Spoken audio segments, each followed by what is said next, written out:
हाँ, संवैधानिक विकास पढ़ रहे हैं। संवैधानिक विकास के अंतर्गत हम देख रहे थे कि अंग्रेजों का भारत पे शासन था और अंग्रेजों ने अपनी कंपनी को जो है नियंत्रण करने के लिए समय समय पर बहुत सारे कानून लाई। कौन? ब्रिटिश संसद। और उन कानूनों से ही क्रमिक रूप से भारत के संविधान का विकास हुआ है। और वो कब कब कौन कौन से कानून आए, इसके आधार पर हमने संविधान विकास को 4 चरणों में बांटा था। कंपनी का शासनकाल 1600 से 1765। कंपनी का व्यवसाय कंपनी का सॉरी कंपनी का पहला व्यवसायिक काल था 1600 से लेकर 1765। दूसरा कंपनी का शासनकाल था जिसका 1765 से लेकर के 1858 तक। और तीसरा कंपनी ब्रिटिश संसद की सर्वोच्चता का शासनकाल था जो था हमारा 1858 से लेकर 1820 तक। और फिर आता है अंतिम चरण जिसे हम कहते हैं स्वशासन का आरंभ 1920 से लेकर के 1947 तक। 47 में हम क्या हो जाते हैं? आज़ाद। कंपनी का व्यवसायिक काल, कंपनी का शासन काल, ब्रिटिश संसद की सर्वोच्चता और स्वशासन का आरंभ, ये 4 चरण है। कितने चरण है? 4 चरण। अगर आप में से कोई व्यक्ति नहीं आया था, नया है, तो घबरा मत। 1 मिनट शांति से बैठ के ध्यान लगा लो, अब यार सब चीज़ सही में आ जाएंगी। ठीक है, तो हमने ये यहाँ तक पढ़ लिया था। और आज अपन ने कहाँ से पढ़ना है? अपन ने 1861 का और 92 का एक्ट पढ़ लिया था। 1909 का अपन को अधिनियम पढ़ना है। आपको पता है कि भाई 1885 में कांग्रेस का गठन हुआ था और कांग्रेस लगातार जो है आंदोलन कर रही थी। और भी भारत में अन्य राजनीतिक दल पैदा हो गए थे और लगातार अंग्रेजों से मांग की जा रही थी। और इसीलिए अंग्रेज खुद जो 1905 में लॉर्ड कर्जन ने बंगाल का विभाजन किया था, उसके परिणाम स्वरूप बंगाल में बहुत ज़्यादा आंदोलन हुए थे कि भाई आपने ये विभाजन क्यों किया। ध्यान सुनना। तो और 1906 में मुस्लिम लीग बन गई थी। क्या बन गई थी? मुस्लिम। वो मुस्लिम लीग मुस्लिम लीग बनने का मुख्य उद्देश्य था, मुस्लिम लीग का उद्देश्य था, उस समय पाकिस्तान बनाना उद्देश्य नहीं था मुस्लिम लीग का। 1906 में मुस्लिम लीग बंगाल विभाजन का परिणाम था। मुस्लिम लीग लॉर्ड कर्जन के द्वारा बंगाल विभाजन जो किया उसका परिणाम था। और मुस्लिम लीग का शुरुआती उद्देश्य में से सबसे महत्वपूर्ण उद्देश्य था कि वो चाहते थे कि हम अंग्रेजन की नज़र में भले आदमी बने रहे। पूरी को है कांग्रेस, आंदोलन को कर रही है कांग्रेस। तो हम तो साहब हम कुछ नहीं कह रहे तुमसे, हम तुम्हारी सेवा कहेंगे, तुम तो हम पे नेक दया दृष्टि बनाए रखो। अपने हितों की पूर्ति के लिए अंग्रेजों के की चापलूसी कर रहे थे, एक प्रकार से आप ये कह सकते हो। कौन? मुस्लिम लीग वाले। और ऐसी बात नहीं, उनकी चापलूसी का उन्हें परिणाम मिला जल्दी। उन्हें जो चापलूसी की उसका उन्हें परिणाम भी मिला। क्या परिणाम मिला उन्हें? उन्हें 1909 में जो एक्ट आया, 1909 में जो अधिनियम आया, उस एक्ट में मुसलमानों को प्रत्यक्ष निर्वाचन मिल गया। क्या मिल गया उन्हें? पृथक निर्वाचन, सांप्रदायिक निर्वाचन। पृथक निर्वाचन मतलब बेटा क्या होता है? पृथक निर्वाचन मतलब होता है कि मुसलमानों के लिए अलग से सीटें होंगी। 1909 में जो अंग्रेजन ने कानून बनाया तो जा कानून मार्ले मिंटो सुधार अधिनियम भी कहते हैं, क्योंकि उस समय भारत के वायसराय कौन थे? मिंटो। कौन थे? मिंटो। और वहाँ भारत के मंत्री इंग्लैंड में कोई थे? मार्ले। इसलिए इसका नाम भी, इसका एक नाम क्या है? मार्ले मिंटो सुधार अधिनियम। क्योंकि इसमें भारतीय प्रशासनिक व्यवस्था में कुछ सुधार भी किए गए थे। समझ में आ रही है? और मुसलमानों की जो मुस्लिम लीग थी उसने जो है अनुनय विनय करके अंग्रेजों की चापलूसी करके भी कुछ अपने हित में काम करवा लिया। वो काम क्या करवाया? तो क्या हुआ? उन्हें उन्हें उनकी हित की बात हो गई। क्या बात हुई उनकी हित की? कि उन्हें सांप्रदायिक निर्वाचन, पृथक निर्वाचन। जैसे मान लो असनर सीट है विधायक, जहाँ से विधायक बनना है, तो जहाँ मुसलमानों के लिए सीट अगर आरक्षित हो गई ना, तो यहाँ से चुनाव भी कौन लड़ेगा? मुसलमान। वो वोट भी कौन डालेगा? मुसलमान। अपन सब भले यहाँ रह रहे हैं तो ना तो अपन चुनाव लड़ने का अधिकार होगा, ना ही अपन यहाँ पर मतदान करने का। बात समझ में आ रही है मेरी? ये बात हो गई थी। ठीक, चलिए भैया। इसे हम क्या कहते हैं? इसे मार्ले मिंट सुधार अधिनियम भी कहा जाता है। कब आया? 1909 में। भारतीयों की भारत सचिव एवं गवर्नर जनरल की कार्यकारिणी परिषद में नियुक्ति की गई। कुछ लोगों की काय में भारत सचिव एवं गवर्नर जनरल की कार्यकारिणी में किन की नियुक्ति की गई? कुछ भारतीयों की नियुक्ति भी की गई। केंद्रीय विधान सदस्यों की संख्या 16 से 60 कर दी गई। केंद्रीय विधान परिषद, हाँ, जो देश की एक सेंट्रल विधान परिषद थी, जैसे आज दिल्ली में संसद होती है, 16 बढ़ा के 60 कर दी गई। प्रांतीय विधान परिषदों के आकार में वृद्धि कर दी, यानी जो प्रांतों में थी, अलग अलग प्रदेशों में विधान परिषद थी, उनमें भी क्या कर दिया गया? उनमें भी संख्या बढ़ा दी, उनके आकार में भी वृद्धि कर दी गई। प्रांतीय विधान परिषदों में पहली बार गैर सरकारी सदस्यों का बहुमत। गैर सरकारी सदस्य मतलब क्या है? पहले अकेले मंत्री, सरकारी क्या होते हैं? जिन्हें मंत्री बोलते हैं, जो कार्य करते हैं, जो कार्यपालिका होती है। मान लिया संसद है, संसद में या अपनी भोपाल में विधानसभा आएगी, विधानसभा में 230 विधायक बैठते हैं, तो दो प्रकार के सदस्य होते हैं, एक सरकारी एक गैर सरकारी। सरकारी गैर सरकारी। सरकारी को होते हैं जो मंत्री होते हैं, केवल वे सरकारी होते हैं। कौन होते हैं? इसमें कांग्रेस बीजेपी का मतलब नहीं ना सोच रहा कोई सरकार में है बीजेपी के सब सरकारी सदस्य वो कांग्रेस गैर सरकारी हुए, नहीं, केवल मंत्री सरकारी होते हैं और सभी क्या होते हैं? गैर सरकारी सदस्य होते हैं। बात सही में आ रही? ठीक है, जो सरकार का हिस्सा है, सरकार का हिस्सा है, और वो सभी सदस्यों ने मिलकर सरकार को बनाया है। ठीक है, केंद्रीय और प्रांतीय विधान परिषदों को पहली बार बजट पर वाद विवाद करने, सार्वजनिक हित के विषयों पर प्रस्ताव पेश करने और महत्वपूर्ण है पूरक प्रश्न पूछने के और मत देने का अधिकार भी मिला। जबकि इससे पहले 1892 के एक्ट में आपको पता है कि बहस करने का अधिकार तो मिला था, पर एक ही प्रश्न पूछ सकते थे कि भैया आपने 5 रुपया कहाँ खर्च कर दे। ठीक है, उसने कह दिया मैंने चाय पी ली, उसने ये नहीं पूछे थे क्यों पी ली, ये नहीं पूछ सकते। मतलब एक प्रश्न पूछ सकते हो और अनुपूरक प्रश्न या पूरक प्रश्न पूछने का अधिकार, और ना ही वोट देने का अधिकार था। किस एक्ट में? 1892 के एक्ट। देखो देखो अब देखो अगला देखते हैं कौन सा? 1919 का भारत शासन अधिनियम। 1909 में यार एक जो महत्वपूर्ण चीज थी वो तो रह ही गई इसमें। क्या था? मुसलमानों को क्या मिला था? मुसलमानों को प्रत्यक्ष निर्वाचन। प्रत्यक्ष निर्वाचन कह रही, पृथक निर्वाचन। पृथक निर्वाचन क्या मिला है? प्रत्यक्ष निर्वाचन। प्रत्यक्ष निर्वाचन कर रही। प्रत्यक्ष निर्वाचन जान क्या होता है? प्रत्यक्ष निर्वाचन मतलब सीधो वोट दे वो, और पृथक का मतलब होता है अलग से। लालू प्रसाद को मोड़ लगाई कर रही, तेज प्रताप गाई बाण करी, जैसे कि अपेक्ष शपथ ले रहा हो तो वो शपथ तेज प्रताप, जय संविधान की जो मुझसे अपेक्षित होगा, अपेक्षा की जगह बन कर रही उपेक्षा। अब अपेक्षा को बिल्कुल जस्ट उल्टो का होता है, उपेक्षा होता है कि मैं आपसे अपेक्षा करता हूं और मैं आपकी उपेक्षा करता हूं। भाई जरा सा शब्द का ही फर्क पड़ता है, अर्थ का अनर्थ हो जाता है। भाषा का ज्ञान रखो। चलिए अब भैया 1919 में भारत शासन अधिनियम आया, इसे हम बोलते हैं मॉन्टेग्यू चेम्सफोर्ड सुधार अधिनियम। क्या बोलते हैं? काय बोलते हैं? क्योंकि इस समय भैया भारत के जो वायसराय थे वो कौन थे? चेम्सफोर्ड। और भारत के जो मंत्री थे वो कौन थे? मॉन्टेग्यू। मॉन्टेग्यू कहाँ थे? इंग्लैंड में। और चेम्सफोर्ड कहाँ थे? भारत के वायसराय, है ना? उनके टाइम पे ये आया था, इसलिए से बोलते हैं मॉन्टेग्यू चेम्सफोर्ड सुधार अधिनियम। ये पहली बार एक बड़ा कानून भारत के लिए बनाया था। इसी कानून में भारतीय लोगों को व्यवस्थित हिस्सेदारी दी गई थी, इसीलिए यहां से हम क्या मानते हैं? स्वशासन का आरंभ। प्रांतों में पहली बार उत्तरदायी सरकारों का गठन किया गया था।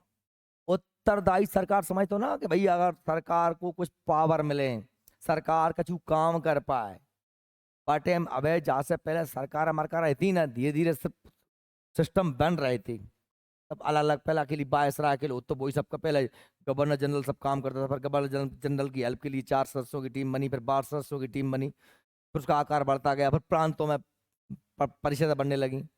धीरे धीरे क्या हो रहा है? ये संवैधानिक विकास हो रहा है। चीजें धीरे धीरे अपन क्या कर रहे हैं? अपन पहले खेत पे जाकर रहे थे तो अपन ने टपरी डाल रही थी, है। फिर अपन ने कोट उठा दो, फिर अपन टपरिया गिरा गए, फिर अपन ने कच्चो घर बना लाओ, फिर अपन ने पक्को घर बना लाओ, फिर अपन ने बाउंड्री करवा ली। समझ में आ रही कि नहीं आ रही? तो भैया अपनो संविधान में ये व्यवस्था जो अपने आज स्पष्ट संसद दिख रही है, स्पष्ट विधानसभाएं दिख रही हैं, लोकसभा, राज्यसभा, राष्ट्रपति, सारी चीजें जो दिख रही हैं, ये एकदम ही नहीं बनी चीज है। ये संविधान भी हमारा एकदम नहीं बन पाया, ये बनने में पूरा अंग्रेजी शासन काल का पूरा कह रहा है एक योगदान रहा है। अगर भाई ना आते तो हो सकता हमारा संविधान कौन टाइप को हो, तो उन हो सकता है अपन अंग्रेज ना आते तो अपन ऐसे होते ही ना। अपन हो सकता है कि अब कितने भारत कितने भारत रखो, भारत ही ना हो तो कितने देश होते। अंग्रेज आ गए, वो राम भलो करे कि भारत एक देश होगा, नहीं भारत देश ही ना हो तो समझ मारी थे, भारत देश ही ना होता, हैदराबाद अलग देश होता, ग्वालियर अलग अलग अलग देश होता। वीजा लेके जाओ करते अपन ग्वालियर, पासपोर्ट बनवाना पड़ती ग्वालियर जावे, इंदौर जाने जावे के लाना अलग पासपोर्ट लगतो। सोचो 552 रियासतें थी, राजा महाराजाओं के रजवाड़े, कितने रजवाड़े होते, दिल्ली के दिल्ली जावे के लाना अलग पासपोर्ट वीजा बनवाओ, अलग अलग देश होते, भारत देश ही नहीं होता। क्या कि सब अपने अपने मन इतने राजा है थे, ये अंग्रेज ने सब में लठ दाए तो मैं सूद बैठी के अपन इकट्ठे हो जाना चाहिए, सब इकट्ठे भाई अपन, ठीक है। तो इस अधिनियम को मांटेंग्यू चैंसलर अधिनियम भी कहा जाता है, याद करना, क्योंकि इस काल में भारत सचिव मांटेंग्यू वायसराय लॉर्ड चैम्सफोर्ड थे। इस अधिनियम की सबसे महत्वपूर्ण विशेषता यह थी कि इसमें द्वैत शासन का आरंभ करना था, काय में प्रांतों में, काय में। द्वैत शासन जानते हो क्या होता है? जब पावर दो हाथों में हो, कितने हाथों में हो? दो हाथों। द्वैत शासन मतलब जब सत्ता दो हाथों में। अब दो हाथों मतलब कौन सा? देखो, एक तो चुनी सरकार होगी और एक वायसराय की समिति होगी। समझ में आ रही है मेरी बात? तो कहाँ लगा द्वैत शासन? प्रांतों में। कहाँ लगा? ध्यान सुनना, ये प्रश्न बनेगा कि किस अधिनियम के तहत प्रांतों में द्वैत शासन की शुरुआत हुई थी? 1900। आ रही बात सही में? आज भी तुम देखो तो आज भी भारत के प्रांतों में द्वैत शासन है, बोलो है कि नहीं? कैसे है? आज भी मध्य प्रदेश है तो मध्य प्रदेश की जनता पर क्या अकेले शिवराज मामा ही शासन कर रहा है क्या? क्या मोदी जी नहीं कर रहे क्या? अरे कर रहे हैं कि नहीं कर रहे? कैसे कर रहे हैं? कैसे कर रहे हैं? स्कूल शिवराज सिंह मामा के हैं, थाने शिवराज सिंह मामा के हैं, रेल ही के शिवराज मामा की, रेल शिवराज मामा की है का? बैंक शिवराज मामा के हैं का? ये कौन के हैं? सेंट्रल के हैं? नवोदय स्कूल कहाँ कौन के हैं? केंद्रीय विद्यालय कौन के हैं? समझ में आ रही है? बुद्धि में घुस रही है ना एक बहुत, यही बात है भैया। आज भी प्रदेशों में द्वैत शासन व्यवस्था है, ऐसे प्रदेशों में उन्होंने द्वैत शासन लागू कर दिया था। ठीक है, क्लियर? शासन के विषयों को प्रांतीय और केंद्रीय सूचियों में बांट दिया गया। जो प्रदेश सरकार को जिन पर अधिकार है उसे प्रांत, कौन कौन से अधिकार मिलेंगे प्रदेश सरकार को, और जैसे हमारे अभी वर्तमान में राज्य सूची होती है उसमें है ना, शिक्षा, स्वास्थ्य, ये सब राज्य सूची के सॉरी, जैसे कानून व्यवस्था, पंचायत है, नगर पालिकाएं, किसकी व्यवस्था है? राज्य सरकार की। जबकि हमने कह दी कि साहब रेलवे, संचार, ये सब सुरक्षा किसके विषय हैं? केंद्र सरकार की। तो ऐसे अपन विषय बांटते हैं कि केंद्र राज्य में लड़ाई ना हो जाए। केंद्रीय मामले, रक्षा, विदेशी मुद्रा, आयात निर्यात, इसे प्रांतों में द्वैत शासन की शुरुआत हुई और प्रांतीय विषयों को दो भागों में बांटा गया। आरक्षित विषय पुलिस, जेल, भू राजस्व, सिंचाई, वन विभाग, ये गवर्नर और उसकी कार्यकारी परिषद के द्वारा देखे जाते। कौन कौन से? पुलिस, जेल, भू राजस्व, सिंचाई, वन, ये किसको दिए गए? ये किसके पास थे? गवर्नर और उसकी परिषद, जो प्रांत का कोई गवर्नर था। ठीक, साथ ही हस्तांतरित विषय शिक्षा, स्थानीय सुशासन, सार्वजनिक स्वास्थ्य, सफाई, कृषि, उद्योग गवर्नर और उसके मंत्रियों द्वारा देखे जाते। यानी चुनी हुई मंत्री परिषद थी उसके लिए दिए गए हस्तांतरित, और जो गवर्नर के पास थे वो हो गए रक्षित। दो विषय हो गए, इसलिए क्या कहा? द्वैत शासन। क्या कहा है? द्वैत। प्रांतों पर केंद्रीय नियंत्रण द्वैत शासन द्वारा कम किया गया और केंद्रीय विधायिका, सेंट्रल लेजिस्लेटिव असेंबली, केंद्रीय विधायिका मतलब क्या, संसद को द्विसदनात्मक बना दिया गया, जिसके राज्य परिषद ऊपरी सदन, जैसे आज भी है कि नहीं है दो सदन, केंद्र केंद्र की विधायिका के दो सदन है कि नहीं है आज का, एक लोकसभा एक राज्यसभा। संसद में कितने सदन है, दो सदन है, एक लोकसभा एक राज्यसभा हैंगे। राज्यसभा को ऊपरी सदन कहते हैं और लोकसभा को निचला सदन कहते हैं। समझ में आ रही बात मेरी? दो सदन का मतलब होता है दो कमरा, सदन माना होता है घर। संसद में दो हॉल हैं, एक में बैठते हैं सदस्य जिन्हें राज्यसभा सदस्य कहते हैं, एक में बैठते हैं लोकसभा। लोकसभा के सदस्य अब जनता द्वारा सीधे चुने जाते हैं, जैसे सांसद KP यादव जी का सदस्य हैं लोकसभा यादव, और अपने सिंधिया जी भी सांसद हैंगे, बेकार के हैंगे राज्यसभा के। बिहार गए थे चुनाव से, कहाँ से पहुंच गए, राज्यसभा से। राज्यसभा के लिए वोट कौन डालता है, विधायक। लोकसभा के लिए वोट कौन डालते हैं, हम। बात समझ में आ रही है? ठीक है। उप सदन जिसे हम क्या कहते थे, राज्य परिषद 5 वर्ष के लिए और विधान परिषद जो 3 वर्ष के लिए। समझ गए? बात समय की बात हो रही है, आज तो सब 5-5 साल के हैं भैया। लोकसभा 5 साल का और राज्यसभा 6 वर्ष का होता है वर्तमान में। लेकिन उस समय जो राज्यसभा था उप सदन वो 5 वर्ष के लिए था, और विधान परिषद जिसे अपन आज लोकसभा कहते हैं उस समय क्या था, विधान परिषद। कितने वर्ष के लिए भैया, 3 वर्ष के लिए। समझ में आ रही मेरी बात? बांटा गया। पृथक निर्वाचन मंडल का दायरा बढ़ाकर सिखों को इसमें शामिल किया, मतलब 1919 के तहत सिखों को और जो है उसमें उन्होंने पृथक निर्वाचन दे दिया। जैसे पहले 1909 में किसे गला था, अकेले मुसलमानों को, अब सिखों को और अलग से निर्वाचन, पृथक निर्वाचन दे दिया। अधिकार बहुमत को समाप्त करके गैर अधिकारियों का बहुमत मतलब प्रत्यक्ष चुनाव बहुमत को बढ़ाया गया। भारत सचिव और उसके सहयोगियों का वेतन अब अंग्रेजी राजस्व से देने की बात हुई। किसकी बात? कि भारत सचिव जो है कहाँ, इंग्लैंड में, और उसके जो अधिकारी हैं, उसकी जो कमेटी है, उसकी सैलरी भारत के पैसा से नहीं दो जाएगो, जो भी निर्णय वो क्या कहाँ रहते हैं, इंग्लैंड में, काम कहाँ करते हैं, इंग्लैंड में, तो पैसा उन्हें वहीं मिल रहे हैं, वहीं की सरकार उन्हें तनख्वाह। बात सही में आई? भारत के उच्चायुक्त की लंदन में नियुक्ति हुई। नहीं, भारत का जो उच्चायुक्त, जो अपने होते हैं विदेशी दूत रहते हैं, उच्चायुक्त को कहाँ नियुक्त किया गया, लंदन में। ठीक है। जो भारत सरकार के प्रति जिम्मेदार था और उसे ही खर्च और उससे ही खर्च पाता था। किससे? माने हमने भेजा है तो उसका खर्चा कौन देंगे, हम ही देंगे। कौन? उच्चायुक्त। पहले यानी इंडिया में क्या कुछ हो रहा है इसका जवाब कौन देता था, अब उच्चायुक्त। पहले कौन देता था, भारत सचिव। और शासन का आरंभ हुआ है, क्या हुआ यहाँ से, शासन का, हम लोगों की थोड़ी हिस्सेदारी बढ़ी।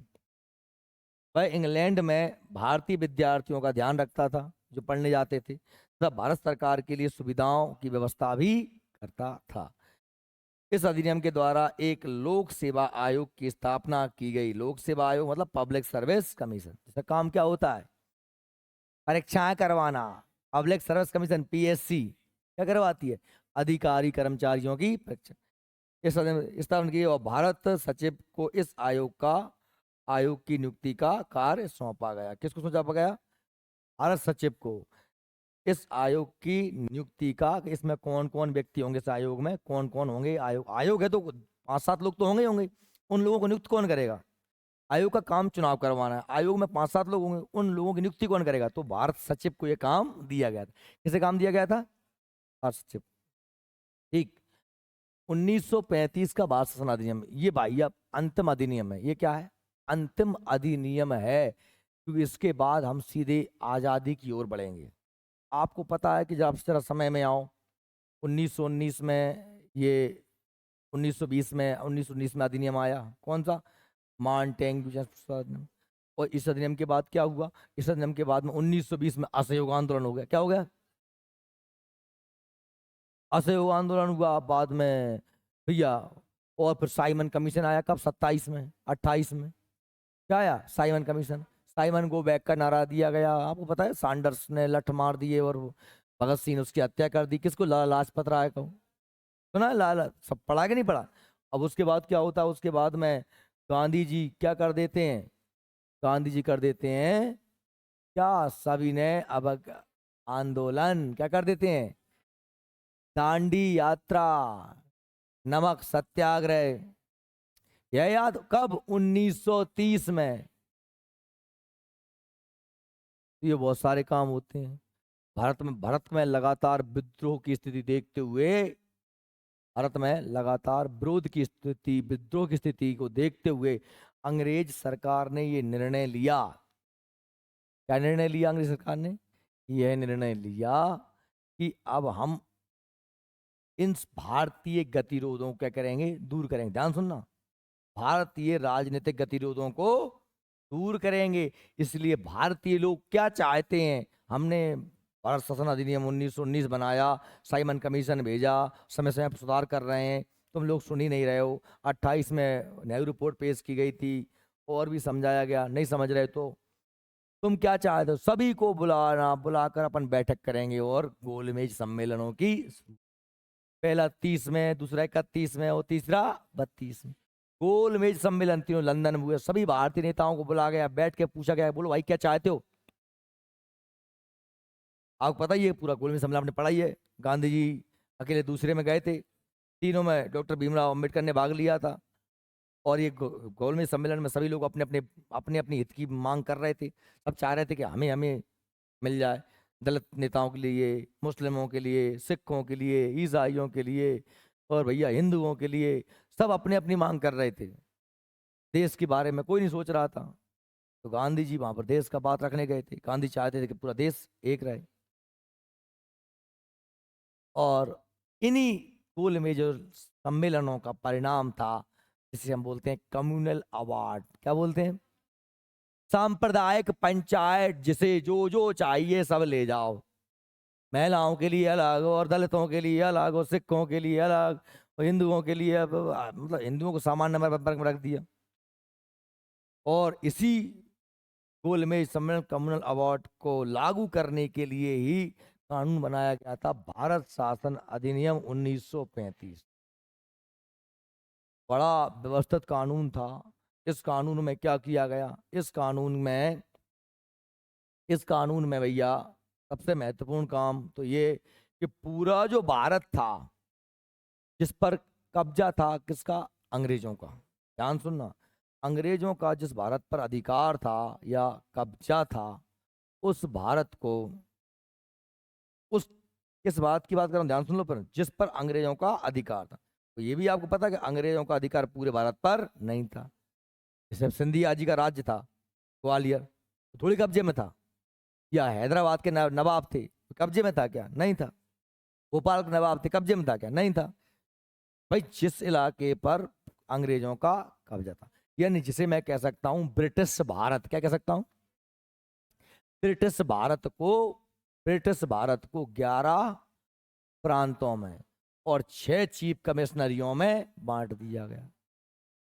ब्रिटिश भारत को 11 प्रांतों में और 6 चीफ कमिश्नरियों में बांट दिया गया। बात समझ में आ रही? तो भैया ये तो जैसे आज अपने कितने प्रदेश हैं, 28 प्रदेश हैं और 8 केंद्र शासित प्रदेश हैं, यूनियन टेरिटरीज। जानते हो ना, केंद्र शासित प्रदेश अंडमान निकोबार लक्षद्वीप, दिल्ली, पांडिचेरी, 28 राज्य हैं, 28 स्टेट हैं, प्रदेश हैं, यूपी, बिहार, एमपी इत्यादि। ये कर दिया गया। ओके। प्रांतों में से द्वैध शासन को समाप्त कर दिया गया। कहां से? जो कब लगाया गया था, 1919। अब जो द्वैध शासन था वो कहां लगा दिया गया, केंद्र में। कहां लगा दिया है? केंद्र में लगा दिया गया। और भारत का पहली बार एक भारत शासन करने के लिए बड़ा सा कानून बनाया गया।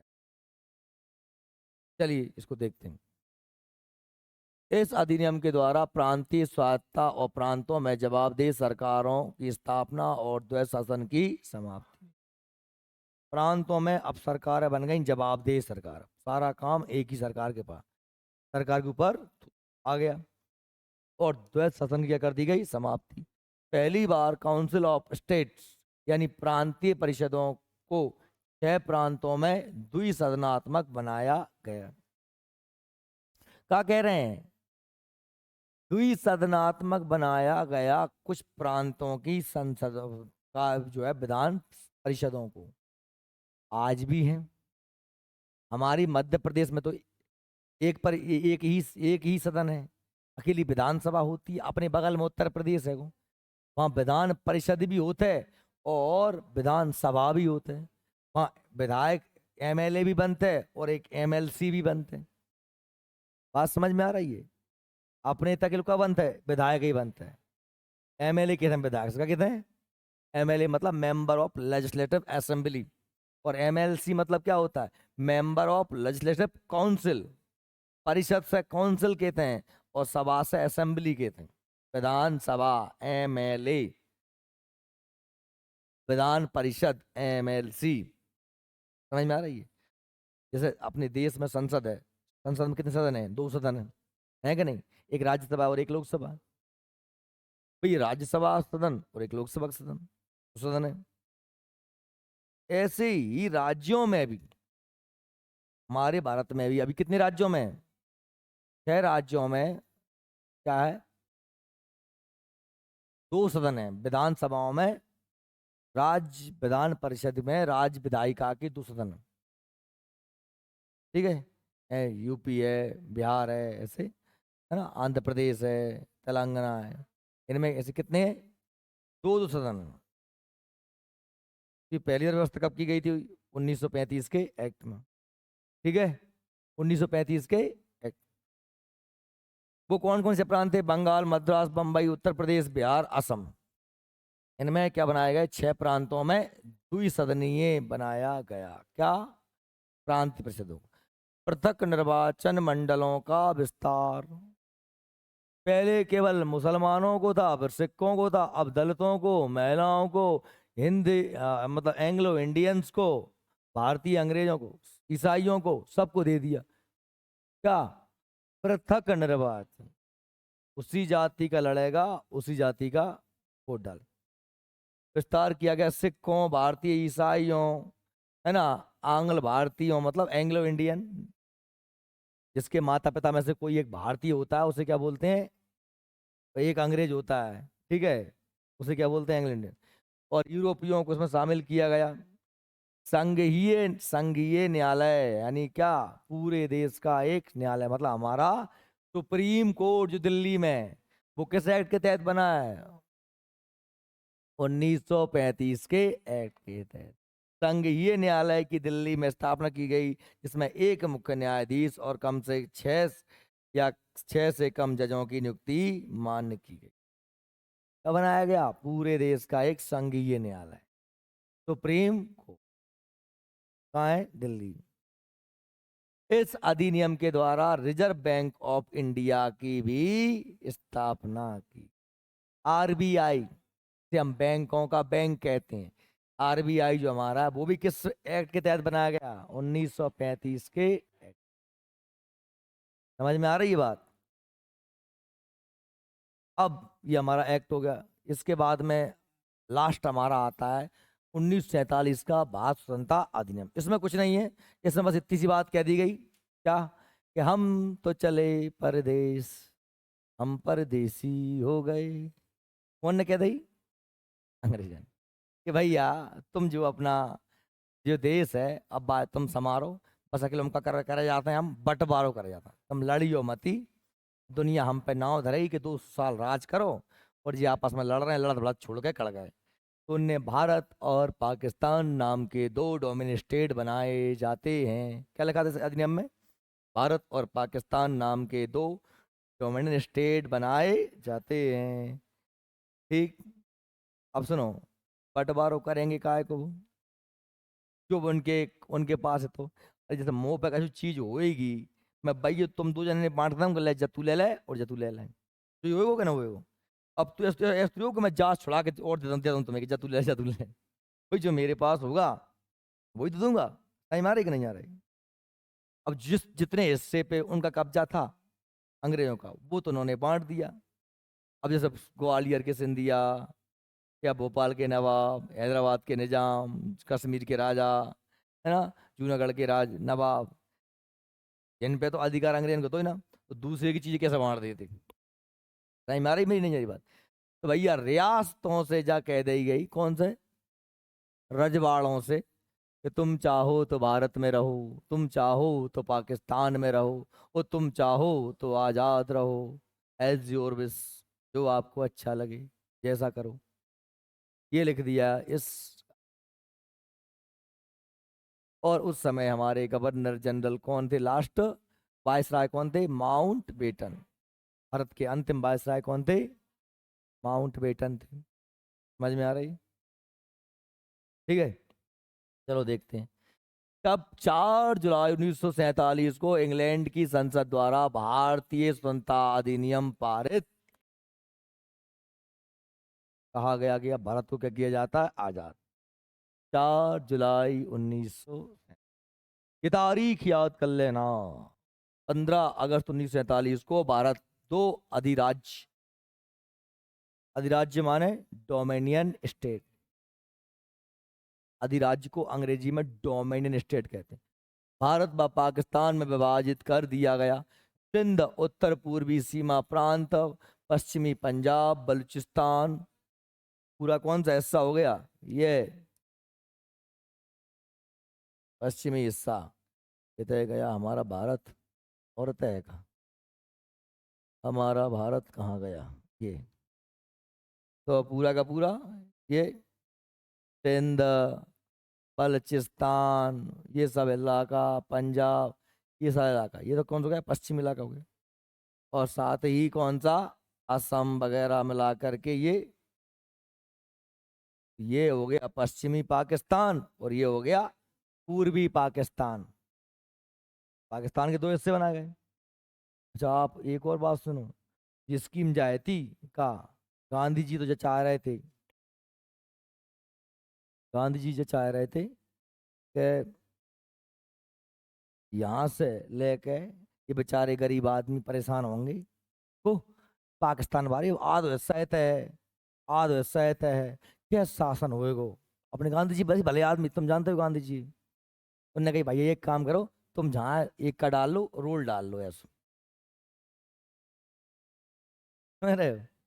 और जो रोड पे जो जमीन तुम्हारी, तुम्हें हम जमीन दे देते हैं, जाके तुम तार फैंसी कर ली हो, क्या कर ली हो, तार फैंसी। समझ रहे हो? अबे जब अंदर लगा लोगे, जब झाँव पे घुसे आते हैं अपने, तुम ताज होटल में बम फेंक जाते हैं, तुम जा कनपटी दे जाते हैं, कहूँ रोल और डरो हो तो वे अपने हरदम चुराव करते जाओ जा जाके।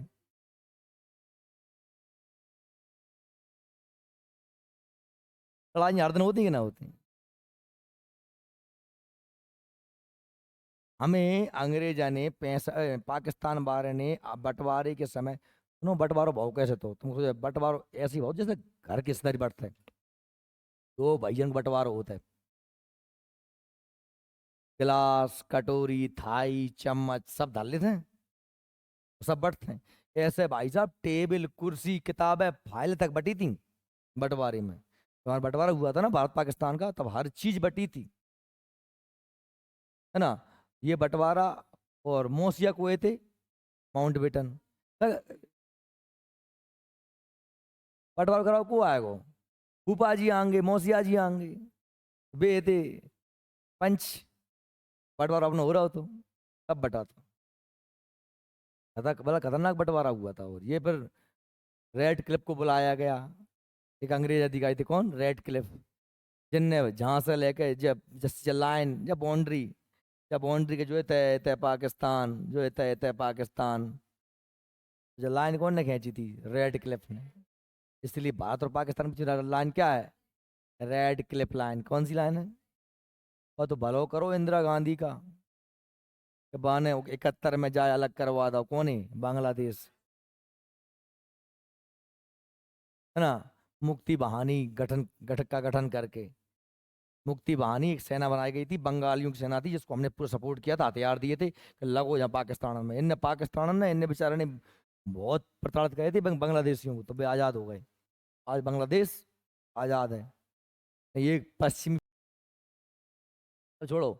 15 अगस्त 1947 को भारत दो अधिराज्य भारत पाकिस्तान में विभाजित कर दिया गया।